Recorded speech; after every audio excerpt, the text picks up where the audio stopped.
Hello people, hello words, and hello Philippines. It's me again guys, Isabel Vlogs. Shoutout sa lahat ng mga Pilipino sa buong daigdig, especially sa mga followers ng mga D30. Ayan po, si BP Sara. Mayroon po siyang bagong statement mga kababayan. Ito po guys, sa tagal-tagal niyang manahimik.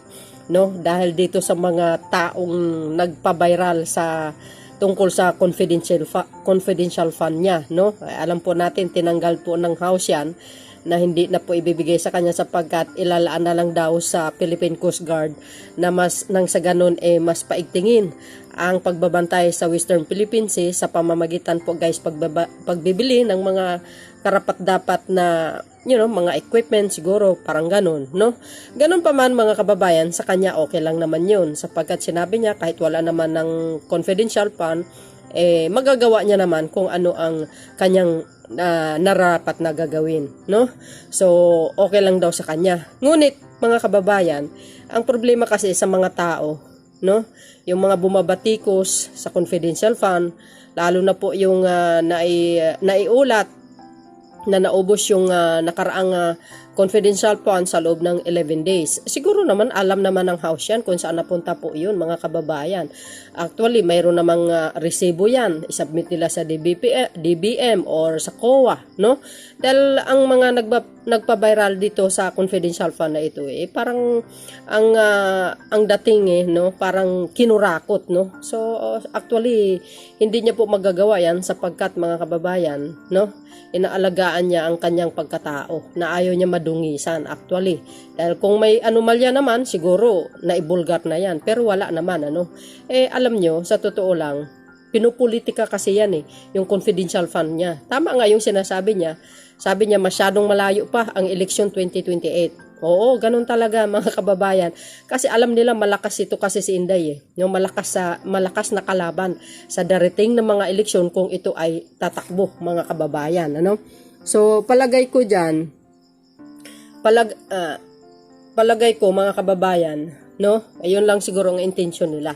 So sabi niya nga, no, mag-ingat sa mga kaibigan, na akala mo kaibigan, yung pala hindi kaibigan. Actually para sa akin, dapat tapusin na yan. Wala nang yung walang issue na. Pass is pass na. Kung hindi na ibigay sa kanya, di okay na yun. Tapos na. Wag nang pag-usapan pa. Kaso lang guys, hindi siya talaga tinatantanan.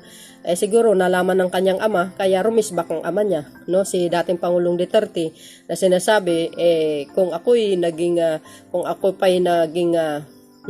nasa katungkulan pa, malamang talagang siguro patatanggalin niya sa pwesto yung mga nasa likuran ng pagtanggal ng confidential fund.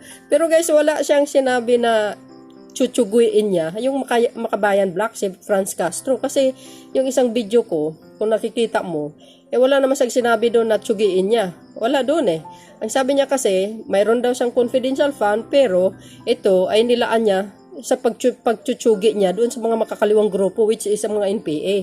I don't think mayroon, no? Pero siguro baka may inedit ang SMNI kasi in-interview yung ama niya kasi doon sa gikan sa masa para sa masa ni kasama si Pastor Kibuloy sa SMNI. Pero yung video ko na kasi na yun, wala naman nagsasabi na, hindi niya man ang sinasabi na chuchugiin niya. So, yung may threats, kaya may balak magsampa ng kaso ang Makabayan Black actually, mga kababayan.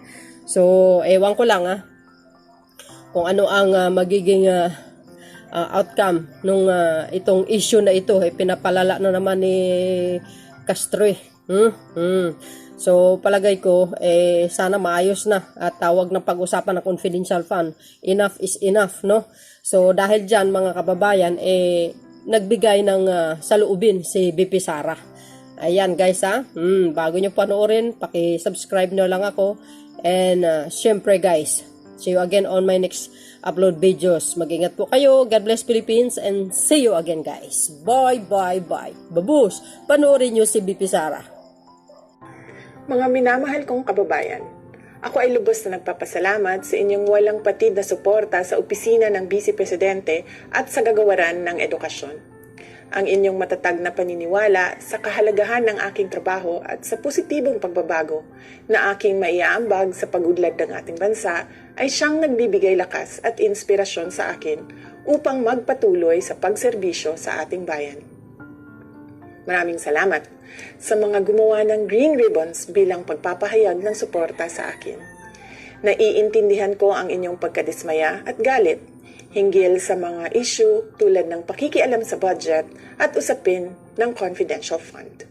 Ang mga hamon sa pamumulitika ay maliit lamang kumpara sa mas matinding pagsubok sa ating ekonomiya bilang epekto ng posibleng paglaki ng tunggalian ng Israel at Hamas at tumatagal na digmaan sa pagitan ng Ukraine at Russia.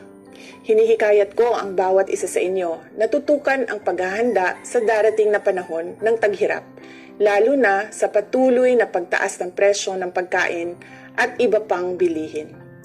May oras para sa lahat at hindi ito ang panahon ng paninira at pamumulitika, lalo na malayo pa ang susunod na halalan para sa pagkapangulo. Higit na mahalaga ang ating pagkakaisa, pagtutulungan at pagiging handa para tiyakin ang ating mga pamilya ay ligtas at matatag sa darating na mga buwan. Huwag kayong sumama sa anumang uri ng pang-aapi. Sa halip, sa mga oras ng kagipitan, magmasid at magkilala kung sino ang tunay na mga kaibigan na nasa inyong tabi. Lahat ng bagay sa mundo ay may kanya-kanyang panahon. May panahon ng kapanganakan at kamatayan. Panahon ng pagtatanim at pag-aani. Panahon ng pagsugod at paghilom. Panahon ng pagwasak at pagtatayo. Panahon ng pagluha at pagtawa. Panahon ng pagluluksa at pagsayaw. Panahon ng pagkalat at pagtipon ng mga bato. Panahon ng yakap at panahon ng pag-iwas sa pagyakap.